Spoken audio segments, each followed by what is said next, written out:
اعوذ باللہ من الشیطان الرجیم بسم اللہ الرحمن الرحیم السلام علیکم ورحمۃ اللہ وبرکاتہ۔ آج کے پروگرام کا سٹارٹ ہم تلاوت قرآن پاک سے کرتے ہیں۔ اعوذ باللہ من الشیطان الرجیم بسم اللہ الرحمن الرحیم والعصر ان الانسان لفی خسر الا الذین آمنوا وعملوا الصالحات وتواصوا بالحق وتواصوا بالصبر، صدق اللہ العظیم۔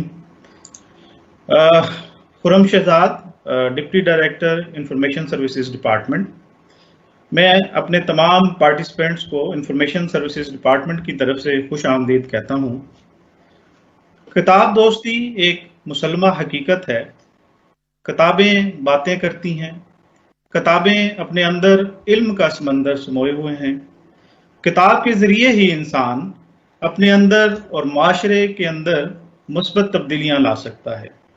دنیا کے اس تیز ترین ترقی کے دور میں کتاب کی اہمیت کم نہیں ہوئی۔ ہمارا آج کا پروگرام اسی سلسلے کی ایک کڑی ہے، world book and copy right day, جو سب سے پہلے 1995 میں یونیسکو نے اپنے کچھ آتھرز کی یاد میں منایا، اور آج پوری دنیا اس دن کو منا رہی ہے۔ آج اس پروگرام میں ہماری خوش قسمتی ہے کہ ہمارے ساتھ ہمارے chief guest professor doctor Anees Ahmad, vice chancellor Riphah international university, جو بہت سی کتابوں کے مصنف ہیں اور کسی تعارف کے محتاج نہیں، ہمارے ساتھ موجود ہوں گے۔ ہمارے دوسرے گیسٹ اسپیکر جو ہمارے ساتھ موجود ہوں گے وہ کرنل اشفاق حسین صاحب ہیں، اور تیسرے ہمارے گیسٹ اسپیکر ارشد احمد بیگ صاحب ہیں، جو بہت سی کتابوں کے مصنف ہیں۔ اب میں درخواست کروں گا پروفیسر ڈاکٹر انیس احمد صاحب سے کہ وہ اپنے خیالات کا اظہار کریں اس دن کے حوالے سے، اور world book and copy right جو آج کا دن ہے اس کے حوالے سے اپنے خیالات کا اظہار کریں۔ سر، ورڈ ٹو یو۔ رب اشرح لی صدری ویسر لی امری واحلل عقدۃ من لسانی یفقہوا قولی۔ سب سے پہلے میں شکر گزار ہوں اپنے شعبہ تدریس اور علمی تحقیق کے ادارے کا، جسے آپ انفارمیشن سروس ڈپارٹمنٹ کہتے ہیں، معلومات کا شعبہ، اور جو محض لائبریری کا شعبہ نہیں ہے بلکہ معلومات کے صحیح فراہم کرنے کا شعبہ ہے۔ میں شکر گزار ہوں فاروق صاحب کا اور خرم صاحب کا اور دیگر حضرات کا جنہوں نے یہ پروگرام مرتب کیا ہے، اور خاص طور پہ اپنے دونوں مقررین جناب ارشد بیگ صاحب اور کرنل اشفاق صاحب کو خوش آمدید کہتا ہوں۔ مجھ سے جب یہ کہا گیا کہ مجھے اس تقریب کا آغاز کرنا ہے تو میں یہ سوچتا رہا کہ مجھے کیا کہنا چاہیے۔ پہلے تو میں سمجھتا ہوں کہ سال میں ایک مرتبہ کتاب دوستی کی مثال دینے کے لیے ایک ورچوئل یا عملی تقریب منعقد کرنا یہ ایک بہت بھلا کام ہے، لیکن اس بھلے کام کو سال میں ایک مرتبہ نہیں ہونا چاہیے، کئی مرتبہ ہونا چاہیے۔ کتاب دوستی اگر کوئی مفہوم رکھتی ہے تو وہ سال میں ایک مرتبہ تقریب سے اس کا مفہوم صحیح طور پہ ادا نہیں ہو سکتا۔ دوسری گزارش یہ کہ یونیورسٹیاں اور جامعات اور دارالعلوم جنہیں کہا جاتا ہے، ان سب کا جو ایک بہت بڑا سرمایہ ہے وہ علم ہے جو ہمیں بطور ورثے کے ملا ہے۔ اس کی دو شکلیں ہوتی ہیں، ایک تو یہ کہ حافظے کے ذریعے وہ علم ہم تک پہنچا ہو، اور ایک یہ کہ تحریر کے ذریعے پہنچا ہو۔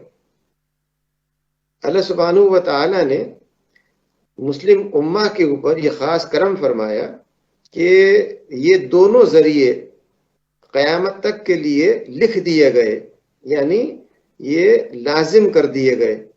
چنانچہ قرآن کریم کے اولین 5 آیات جب نازل ہوئیں تو وہ جہاں پہ حفظ کر لی گئیں وہاں وہ تحریر بھی کر لی گئیں، اور اس طرح سے قرآن کریم نے خود اپنے آپ کو یہ کہا کہ ذالک کتاب لا ریب فیہ، یہ وہ کتاب ہے جس میں کسی شبے کی بات کا امکان نہیں ہے، یہ ایک یقینی کتاب ہے۔ اور یقینی کتاب سے مراد یہ ہے کہ ایک ایسی کتاب جو علم یقین اور جو انسان کو ہدایت فراہم کرتی ہے ہر معاملے کے اندر۔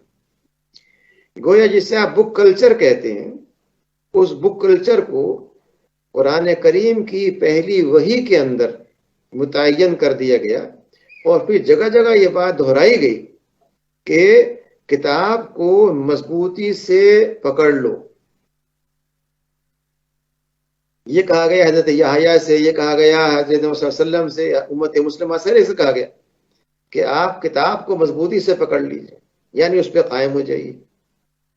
دراصل جو اس دور کا ایک بڑا المیہ ہے وہ یہ کہ ڈیجیٹل ذرائع کے پھیلنے کے نتیجے میں جو عملی قابل محسوس ذرائع علم کے ہیں وہ محدود سے محدود ہوتے جا رہے ہیں۔ قابل محسوس ذرائع کے اندر استاد کے ساتھ بیٹھ کر کے نہ صرف علم حاصل کرنا بلکہ اس کی شخصیت، اس کی بول چال، اس کے مختلف مواقع پر رد عمل، ان سب کو ذہن میں محفوظ کرنا، اور ان میں سے وہ چیزیں جو آپ کے لیے کارآمد ہیں ان کو اپنی زندگی کا حصہ بنانا، یہ ایک لرننگ پروسیس ہے، یہ ایک سمجھنے کا مسلسل عمل ہے، یہ محض کتاب کا معاملہ نہیں ہے۔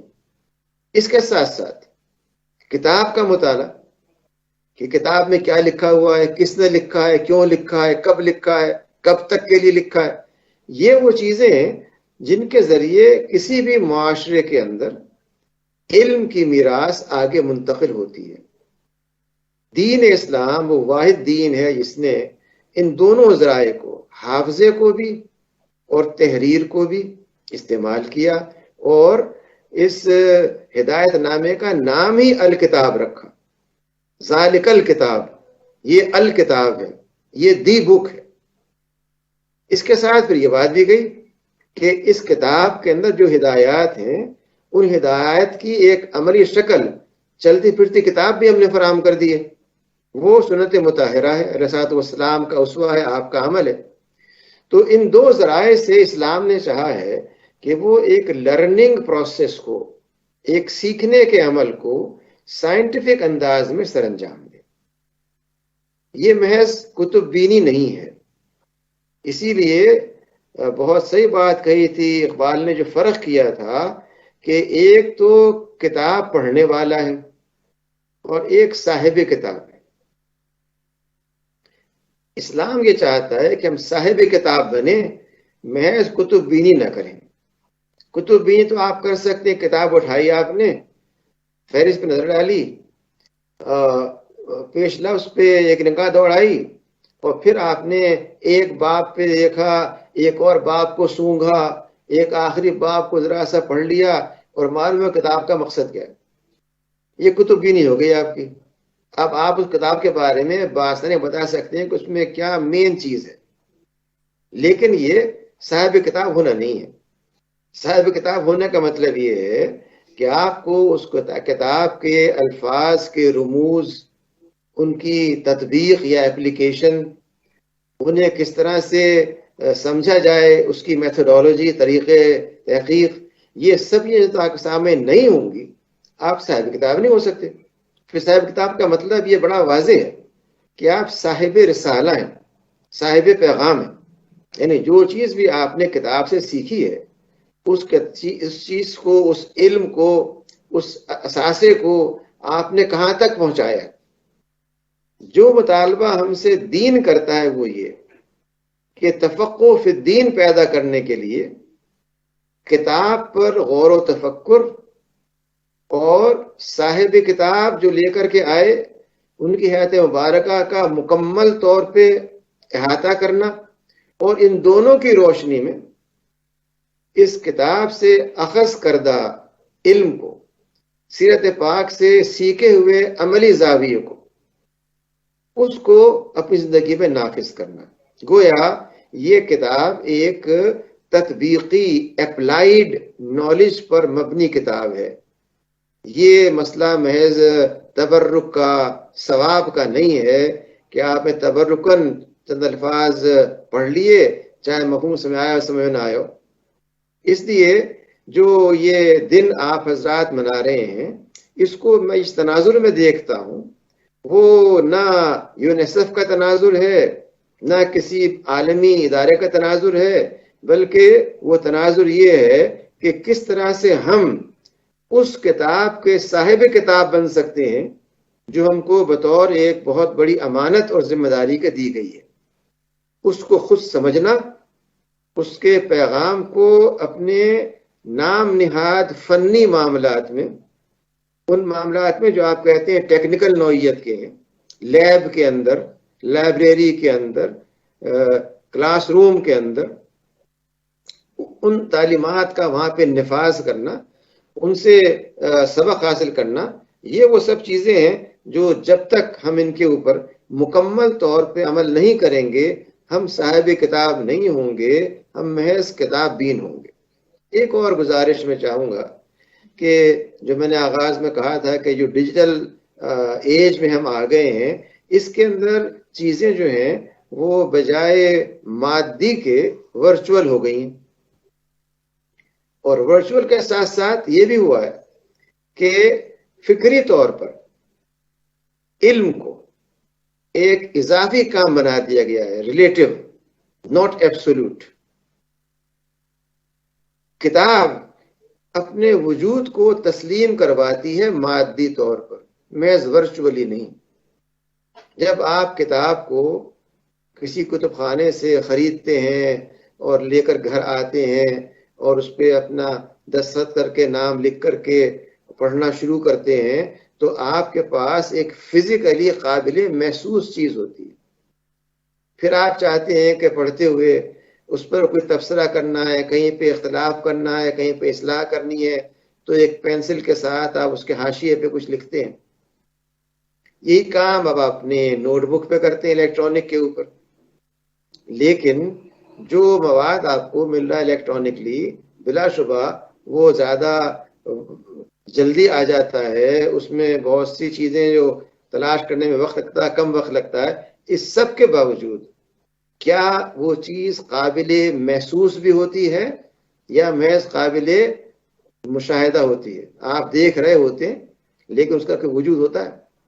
کیا آپ کے کسی اسکرین کے اوپر جو آپ نے ایک باب پڑھا ہے، اس باب کا ایک پیراگراف بھی جب آپ چاہے نکال سکتے ہیں، کھول کے دیکھ سکتے ہیں، یا آپ کو جو چیز ڈاؤن لوڈ کی ہے اس میں جا کر کے ڈھونڈنا پڑے گا، لانا پڑے گا؟ کیا وہ چیز فزیکلی موجود ہے یا محض آپ کا تصور ہے کہ وہ موجود ہے؟ جب آپ ریئلٹی کو ورچوئل بنا دیتے ہیں تو آپ حقائق سے آنکھیں بند کر لیتے ہیں. آپ کی نفسیات ایک ایسی ہو جاتی ہے کہ آپ ہر چیز کو سمجھتے ہیں کہ آپ نے کن کہا اور وہ ہو گئی، بٹن دبایا اور ہو گئی. زندگی ایسی نہیں ہے، زندگی بڑی مختلف ہے. اس لیے جب تک آپ کا تعلق کتاب کے ساتھ مادی طور پہ نہیں ہوگا، جسمانی طور پہ نہیں ہوگا، اس وقت تک آپ علم کے ساتھ بھی اپنا تعلق جسمانی طور پہ نہیں پیدا کر سکتے. علم کا حصول اور اس سے بڑھ کر کے حکمت تک پہنچنا، یہ سمجھنا کہ اس علم کا مقصد کیا ہے، کیا حاصل ہو رہا ہے، یہ چیز محض ایک برقی اسکرین کے اوپر الفاظ کے آنے جانے سے حاصل نہیں ہو سکتی. جب تک ہم دوبارہ اس ثقافت کو، جو ثقافت کتاب ہے، جس کے نتیجے میں ہر گھر کے اندر انتہائی سلیقے کے ساتھ اور احتیاط کے ساتھ چند کتب کو رکھا جاتا ہے، استعمال کیا جاتا ہے، محض دکھانے کے لیے نہیں کہ ہمارے پاس اتنے فٹ لمبی لائبریری ہے، بلکہ اس لیے کہ اتنا گہرا علم ہے، اس کو استعمال کیا گیا ہے. اور اس بات کی گواہی کتاب دیتی ہے، کتاب گواہی دیتی ہے کہ اس پہ کتنے نکات لکھے گئے ہیں، کہاں اس کو نشان زد کیا گیا ہے، کہاں اختلاف کیا گیا ہے. وہ گواہی دیتی ہے اور انسان کے مرنے کے بعد بھی گواہی دیتی ہے. ایک کتب خانہ اگر ذاتی کتب خانہ ہے اور اس سے آپ اس کے مرنے کے بعد جو کتاب نکالیں تو معلوم ہے کتاب اس نے ہاتھ بھی لگائی نہیں ہاتھ لگائی، ایسے لا کے جمع کری دکھانے کے کتابیں بہت ساری ہیں، بڑا عالم آدمی ہوں. دراصل جو ثقافت ہے کتاب کی وہ ایک پوری تہذیب کی نمائندگی ہے، اور چونکہ اسلام تہذیب علم و عمل ہے، وہ تہذیب ہے جو علم پر مبنی عمل کو فروغ دیتی ہے. اس لیے کسی بھی مسلمان کو اس بات سے مفر نہیں ہو سکتا کہ وہ چونکہ ایک الیکٹرانک نوٹ بک، ایک آئی پیڈ، ایک ٹیبلٹ رکھتا ہے اپنے ساتھ اور موبائل میں بھی اس کے سارے آپشنز موجود ہیں، تو اب وہ علم کو ساتھ لیے پھر رہا ہے، جہاں چاہا اس نے علم کو حاصل کر لیا اور کامیاب ہو گیا. یہ ہماری ایک سخت خام خیالی ہے، اور یہ اس بات کی علامت ہے کہ ہم نے جو فوری حصول کا تصور ہے امیڈیسی کا، اس کو غالب کر لیا ہے الٹیمیسی پر. الٹیمیسی کا مطلب یہ ہے کہ جو چیز حقیقت واقعہ کے طور پر اور آخر کار درست ہے اس تک پہنچنا. اس کے جگہ ہم نے جو short cuts, easy solution, quick solutions, immediate solutions ہیں ان کی طرف ہم چلے گئے ہیں، اور نتیجتاً علم کی گہرائی، علم کی وسعت، علم کی منفعت، علم سے حکمت کا حصول، یہ چیزیں ہمارے ہاں ناپید ہو گئی ہیں. اس وقت آپ جتنے چاہیں اسائنمنٹس دے دیجئے ورچولی آپ کو پہنچ بھی جائیں گے، آپ اس کو گریڈ بھی کر دیں گے، اور جو ہمارے ہوتے ہیں مختلف امتحانات وہ بھی ایسی کیوز ہو جائیں گے اور سب ریکارڈ ہو جائیں گے کمپیوٹر کے اندر. لیکن ان سب کے باوجود اگر آپ 1 گھنٹے بعد اس فرد سے جس نے وہ امتحانات دیے ہیں پوچھیں کہ میاں فلاں چیز کے بارے میں آپ کی رائے کیا تھی، اس سے خود یاد نہیں ہوگا، کیونکہ اس نے نہ اس کو ہضم کیا ہے نہ سمجھا ہے، بلکہ محض میکینیکلی ایک کام کو کر کے مطمئن ہو گیا ہے کہ میں نے حصول علم کر لیا. اس لیے میں سمجھتا ہوں کہ یہ جو آپ نے سال میں 1 مرتبہ بھلائی کا کام، نیکی کا کام کر لیا ہے، اس نیکی کے کام کو آپ کو ہر ہفتے کرنا چاہیے. دین تو یہ کہتا ہے کہ کتاب سے تعلق آپ کا دن میں 5 مرتبہ کم از کم ہو، یعنی 5 مرتبہ آپ قرآن کریم کی تلاوت نماز کی شکل میں کریں اور اس پہ غور کریں. یہ ہے کتاب کا، اہل کتاب ہونا ایک شخص کا. جو اقبال نے کہا ہے وہ یہ بات کہی ہے کہ آپ اہل کتاب بنیے.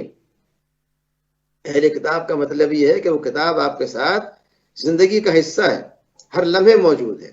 اگر ایک مسلمان 5 مرتبہ کتاب کو پڑھ رہا ہے مختلف مقامات سے ہر نماز کے اندر، اس پہ غور کر رہا ہے، تو اس کا علم زیادہ ہوگا یا اس کا جو سال میں 1 مرتبہ کتابی میلہ منا کر کے خوش ہے کہ ہم نے کتاب کی خدمت کر دی، کتاب کا کلچر پیدا کر دیا، لوگوں کو متعارف کرا دیا.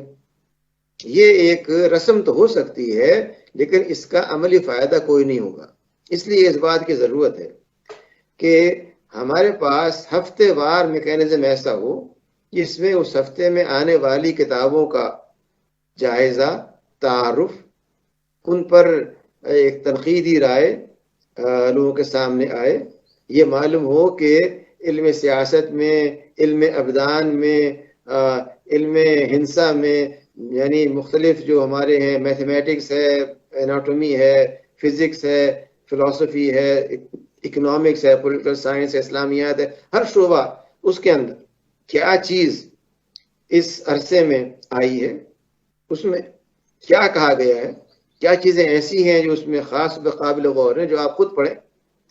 یعنی جب تک آپ کتاب کا تعارف اس انداز پہ نہیں کروائیں گے تو جو لوگ آئی پیڈ کے عادی ہو چکے ہیں اور سوشل میڈیا نے ان کو عادی کر دیا ہے سنسنی خیز مواد کو تلاش کر کے سن لینے یا پڑھ لینے کا، ان کے اندر کتاب سے تعلق کیسے پیدا ہوگا؟ بلا شبہ جو ذرائع پائے جاتے ہیں ان کا ہمیں مثبت استعمال کرنا ہوگا، وہ سوشل میڈیا ہو یا وہ فیس بک ہو یا ٹویٹر ہو، کوئی بھی ہو، جو بھی ذرائع ہوں، یہ جو زوم شریف ہے یا جو بھی ہم استعمال کرتے ہیں چیزیں، تو ان سب کا استعمال کرتے ہوئے اس بات کی ضرورت ہے کہ کتاب سے تعلق کو اور صاحب کتاب بننے کے لیے ان تمام ذرائع کو اختیار کیا جائے جو انسان کے ذہن کو، اس کے قلب کو، اس کی روح کو متاثر کرتے ہیں، اور اس کے نتیجے میں ایک ایسا معاشرہ وجود میں آتا ہے جس کے اندر علم کے ساتھ تعلق، حکمت کے ساتھ تعلق، انسانی اقدار کے ساتھ تعلق، عدل و انصاف کے ساتھ تعلق پایا جاتا ہے۔ کتاب کا مطلب اور ایک شخص کا کتاب سے وابستہ ہونا اس کا محض حفظ کر لینا نہیں ہے، بلکہ اس کا فہم، اس پر پوری اس کی معلومات کا احاطہ، اور اس کی روشنی میں زندگی کے معاملات کی اصلاح۔ قرآن بار بار یہ کہا تھا، تم وہ کہتے کیوں جو کرتے نہیں؟ اگر آپ نماز میں ایک سورت پڑھ رہے ہیں اور آپ اس کے خلاف کر رہے ہیں آپ دفتر میں کام کریں، تو یہ آپ کا پڑھنا بیکار ہے بالکل۔ اسلام چاہتا ہے کہ علم نافع ہو، مفید ہو، اور اسی وقت ہوگا جبکہ ان سب چیزوں کو جمع کیا جائے گا، اور خاص طور پہ جو مادی کلچر ہے کتاب کا، یعنی اس کی فزیکل موجودگی، کتاب کا باقاعدہ ہاتھ میں لے کر کے پڑھنا، اور بعض اوقات اونگ آنے پر کتاب کا گر جانا، پھر کتاب کا اٹھانا اور اپنے آپ کو جگانا، یہ وہ عمل ہے جس سے کہ علم کے نئے زاویے سامنے آتے ہیں۔ اور یہ محض الیکٹرانک مین سے کام نہیں ہو سکتا، گو ہمیں اس کا استعمال کرنا چاہیے، لیکن میں سمجھتا ہوں کہ جب تک ہم اس فزیکل کتاب کو بار بار زندہ نہیں کریں گے اور اس کی طرف نہیں آئیں گے، اس وقت تک ہم نئے راستے نہیں نکال سکتے۔ محض جلد کسی معلومات کا حصول کرنا اور علم کا حصول کرنا دو الگ چیزیں ہیں۔ جامعات کا مطلب علم کا حصول اور علم کی اشاعت اور علم کا پیدا کرنا، تو یہ اسی وقت ہو سکتا ہے جب ہم اپنے طلباء میں اور اساتذہ میں یکساں طور پر کتاب سے وابستگی اور ان کو صاحب کتاب بننے کی خواہش جگا کر کے اس بات پہ آمادہ کریں کہ وہ اپنے وقت کا استعمال کریں۔ میرا وقت مکمل ہو چکا ہے جو مجھ سے کہا گیا تھا، اس لیے میں بات کو یہیں پہ ختم کروں گا، اور یہ دعا کروں گا کہ اللہ تعالیٰ ہمارے جامعہ کے شعبے کو، ISG کو توفیق دے کہ وہ مزید ان معاملات کو جن کا تعلق ہمارے صاحب کتاب بننے سے ہے، ان چیزوں کو توجہ کے ساتھ انوویٹیولی جامعہ میں اور جامعہ کے باہر متعارف کرائے، تاکہ ہمارا جو ایک معاشرتی کردار ہے جامعہ کا وہ بھی علم پر مبنی ہو، اور ہم علم کے ان نادر زاویوں کو جو اس وقت بعض کتب خانوں میں بند ہیں، ان کو لوگوں کے دلوں و دماغوں تک پہنچا کر کے اپنے معاشرے کے اندر علم کی روشنی، عمل کی روشنی، اور سب سے بڑھ کر کے اللہ تعالیٰ کی بندگی کے جذبات کو پیدا کر سکیں۔ رب العالمین، آپ کا بے انتہا شکریہ کہ آپ نے مجھے یہ موقع فراہم کیا، اور مجھے امید ہے کہ انشاءاللہ جو حضرات اب آپ سے خطاب کریں گے، اور وہ مصنفین ہیں دونوں معروف، ہمارے ارشد بیگ صاحب اور کنر اشفاق صاحب، ان سے آپ کو سن کے بہت ہی استفادہ کرنے کا موقع ملے گا، اور اللہ تعالیٰ ان کو بھی توفیق دے کہ ان کے مزید نئے کارنامے ہمارے سامنے آئیں۔ بے انتہا شکریہ، اللہ حافظ۔ بہت شکریہ ڈاکٹر صاحب، آپ نے ہمارے لیے اس پروگرام کے لیے اپنے قیمتی وقت میں سے ٹائم نکالا، اور ماشاءاللہ بہت ہی قیمتی گفتگو ہمارے لیے آپ نے کی، جزاک اللہ خیر۔ اب ہمارے دوسرے اسپیکر کسی تعارف کے محتاج نہیں، کرنل اشفاق حسین صاحب ہیں۔ یوں تو کرنل صاحب نے بہت ساری جو کتابیں ہیں وہ لکھی ہیں، خاص طور پہ چند ایک کا میں ذکر کروں گا، جس میں جنٹل مین بسم اللہ، جنٹل مین الحمدللہ، جنٹل مین اللہ اللہ، جنٹل مین استغفر اللہ، یہ تصانیف جو ہیں بہت ہی مشہور اور مارکیٹ میں بہت ہی جو ہے پاپولر ہیں، ان کے مصنف ہیں۔ میں درخواست کروں گا کرنل اشفاق حسین صاحب سے کہ وہ اپنے اس لٹریری سفر کے بارے میں اور آج کے دن کی مناسبت سے ہمارے ساتھ گفتگو فرمائیں۔ سر السلام علیکم۔